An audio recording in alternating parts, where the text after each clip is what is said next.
Good morning. This recording is for Algebra 1, Chapter 8, Lesson 6, Factoring Trinomials in the form of ax squared plus bx plus c, which is going to blow your mind, which means if you need help on this and think you need a second day, you need to let me know ASAP, because this is definitely one of those things that, you need to know how to do, and it's a little hard.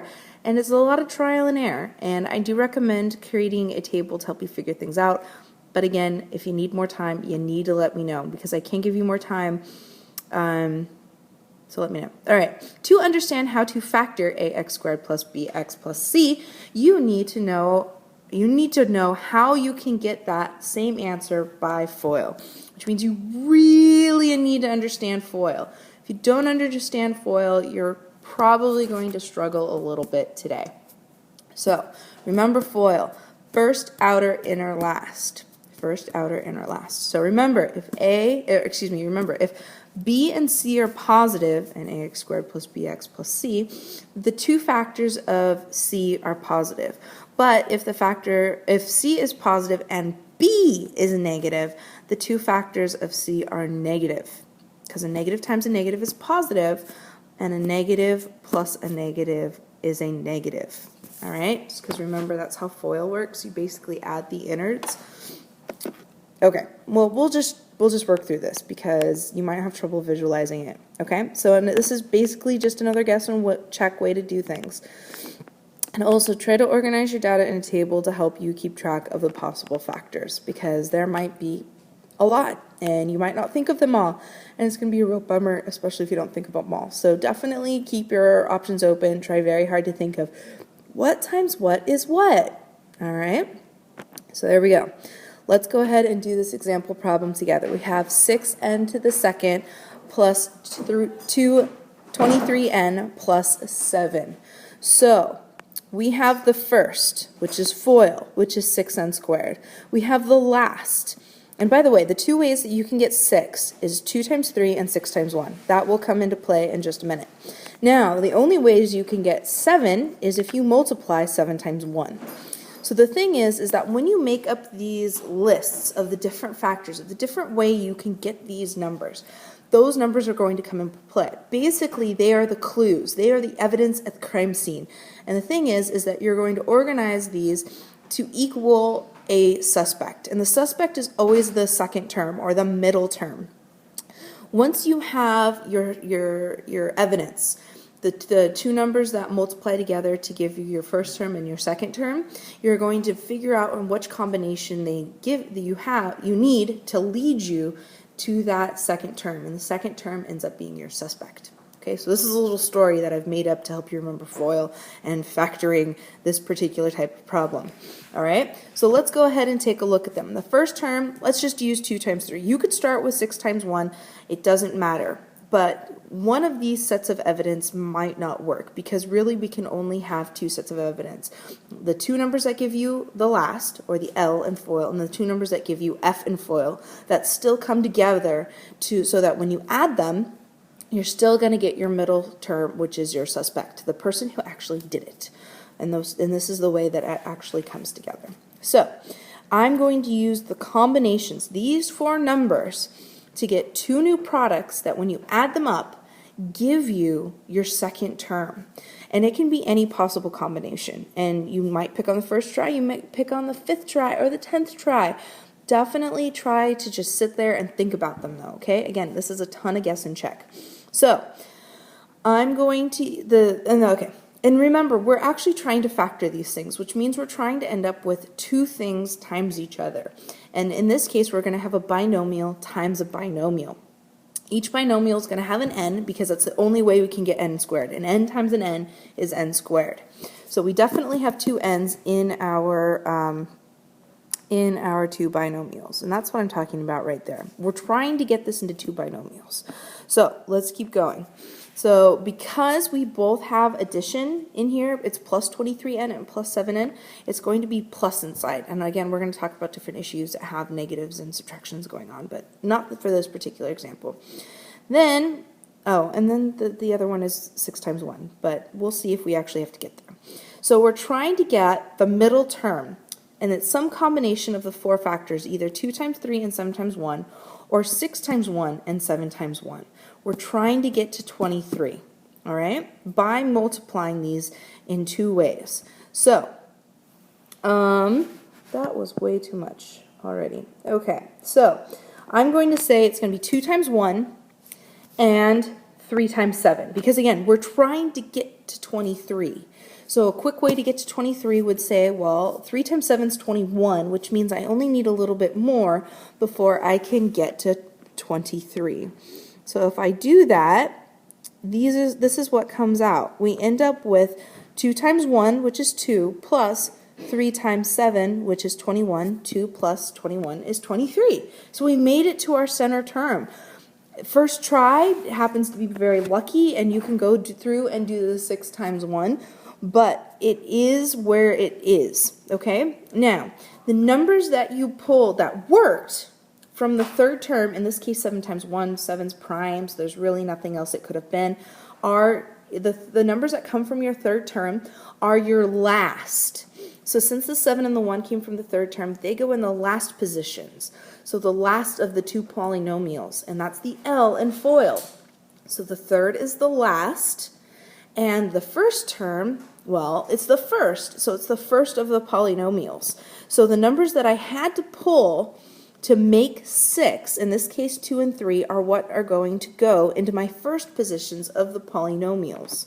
So right there. Does that make sense? Now again, I'm going, it just happened that I picked 2 and 3 and tested it first. I could have picked 6 and 1 and tested it first and realized that it's not going to give me 23 no matter how I multiply 6, 1, 7, and 1 together to get those two products that would add together to get 23. So it just happened to be blind luck, okay? So, and then obviously different combinations of 3 and 1 and 2 and 7 don't work. But you got to keep going until you can get 23. All right. So, and then again, there's an example of how 6 and 1 and 7 and 1 don't work. Okay. So again, final answer, and we're going to FOIL to test. Also, you'll notice that it won't matter which parentheses get the number as long as the numbers that come from the third term are the last in the polynomial, and the numbers that came from the first term are in the first of the polynomial. Okay, so, and then I'm going to FOIL to prove to you that it works. Since I get the question that I started with, that means that this works. Yay, happiness, it works. All right, so let's try another one. Let's try 6n squared minus 23n plus 7. You'll notice there's a very big similarity between the last problem and this problem, but there's one thing that's different. We have negative 23. This is a problem because I need to get the last number to be positive, which means a negative times a negative could give me a positive answer, whereas a negative plus a negative is a negative. So, very similar to the last problem, but the new last factor needs to be negative instead of positive, because a negative times a negative is a positive. So to still get 7, but know that at some point I need a negative, I need to make the 7 and the 1 for the third term negative, which is going to affect, again, also how I make my second term, but that's what I wanted it to do because I need to get to a negative 23. All right, so these are the two numbers so far that I have to work with. And I can use my knowledge from the previous problem to know that it's probably going to be 2 times 3 instead of 6 times 1 that are going to give me my first term. All right, so 2 times negative 1 is negative 2. Okay, 3 times negative 7 is negative 21. Again, I'm using the exact same terms that equal the first term in the polynomial and the third term in the polynomial. 2, 3, negative 7, and negative 1. All right? Well, guess what? Negative 2 plus negative 21 is negative 23. All right? Now, again, I've just been lucky and guessing the right combination on the first try. You guys might not be so lucky. You might get frustrated. I understand. This is hard, but guess and check, go slow, make sure you keep track of your stuff. All right? So let's go ahead and set up our two binomials. So we definitely have n's in there because n times n is n squared. We're subtracting because our third term is negative. All right? And again, the first numbers that come from the first term are going to be the first in the two binomials, in this case 2 and 3, whereas the two numbers that came from the third binomial are going to be last because they came from the L part in FOIL. So there is our binomial, our two binomials, and now we're going to check by FOILing. So 2 times n, 2n times 3n is 6n squared, 2n times negative 1 is negative 2n, negative 7 times 3n is negative 21n, and negative 7 times negative 1 is positive 7. Combine like terms, and you get your final answer. So that means that these two binomials are the factored version of our original problem. Okay? All right, let's keep going. What happens if we have a negative c? A negative c, like this, all right? But we might also have a negative b, so keep track of that as well. So if both of them are negative, we need to come up with something that's going on, okay? So since b in ax squared plus bx plus c is negative through addition, you must aim for a number more negative than 14 so that when you're adding the positive, it's going to come down, okay? And it's not going to work in every single case, but usually when both of them are negative, you have to aim for your center term to be slightly bigger because at some point you're going to have to add a positive, because when you have the negative c, you need a negative product, which means a negative 3 times a positive 1 needs to get you to that negative 3, okay? So for when b is negative, you have to aim a little higher for that one. Okay, so let's go ahead and do this. We have negative 3 times 5, because again, the nice thing about this is the 5 is prime and the negative 3 is prime, which means there's only one combination, because there's no other way to multiply two numbers together to get 5 or 3. It's 5 times 1 and 3 times 1. But the 3 needs to be negative. But you know what? The 1 could have been negative too. So I won't show you that possibility, but just remember, it could have been positive 3 times negative 1. But more than likely, that would have given us a bigger center product on 1, and that means that we probably would have had a positive 14D instead of a negative 14D. So again, I picked, or no, it's not, this might work. So let's go ahead and try it. It does work. We'll see. I can't remember what I wrote down. Okay, so we have negative 3 times 5, negative 3 times 5, and 1 times 1. Well, negative 3 times 5 is negative 15. 1 times 1 is 1. Negative 15 plus 1 is negative 14. Very easy again, since the 5 and the 3 were prime. So, the first go first, the last go last. We have the d's in our two binomials. So, 5 and the 1, and the negative 3 and the plus 1.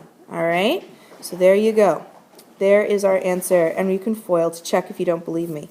All right, so here's another example problem. We have 2n squared plus n minus 3. All right, so we have 2n squared plus n minus 3. This should be relatively easy, again, because the 2 and the negative 3 are prime. So the factor combinations should be very easy. We're not going to have anything too crazy right now. So since n, or b, is positive by addition, the negative will be close to the value of the other product. So if we have 2n squared, n, and negative 3, we've got 2 times 1 is 2. And remember that there's an invisible 1 in front of that n that's by itself. It's plus 1n minus 3, not anything else. All right? So we have negative 3 times 1 equals negative 3, and we have 2 times 1 equals 2. So as you can tell, I didn't actually pick the correct negative. In this case, it's not going to be negative 3 that's negative. It's going to be the negative 1, because if I use negative 3, I get the wrong center term. I get a negative 1 instead of a positive 1, and it's definitely a positive 1 right there. So let's try a different combination. 2 times 1 still equals 2. Negative 1 times 3 still equals negative 3, but when I do the different combination of positive 3 times positive 1, I get positive 3, and 2 times negative 1 gives me negative 2, which gives me 3 plus negative 2 is positive 1. So now I have my factors. I have 2 and 1 from the first term.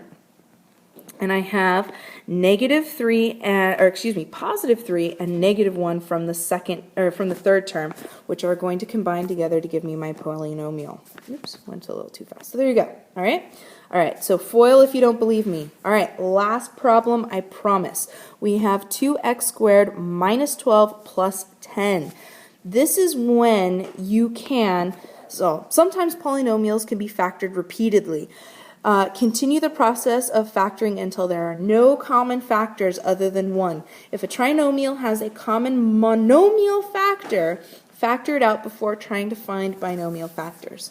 So the cool thing is, and there's a v there, guys. I forgot it. It's right there. Yeah, you'll see it again in a second. So if you can pull something out before you start finding binomial factors, do so. In this case, I can pull a 2 out of the 2v squared, out of the negative 12v, and out of the 10. All right, so if I write out the factors, there's the v anyway, I can pull out of 2. So it's basically going to be 2 times v squared minus 6v plus 5. All right, so now factor like before to find the binomials, but your final answer must remember what you factored, I didn't spell remember correctly, what you factored out first. The 2 in this case, the 2 that you have factored out is a part of your answer, so don't forget it later, okay guys? All right, so let's factor like we did before. We've got v squared minus 6v plus 5. Well, thankfully we've got some prime numbers going on. And since the second term needs to be negative, the third term should have 2 negatives in it to get the positive third term, but a negative second term. All right, so it's negative 5 times 1 is negative 5. Negative 1 times 1 is negative 1. Negative 5 plus negative 1 is negative 6, guys. So my first and last terms have been determined. So it's going to be 1v, or just v, minus 5, because that's from the third term, and then v minus 1, because that's from the third term. And that gives you your final answer. And if you don't believe me, FOIL. All right, I'm done. Thanks. Bye, guys.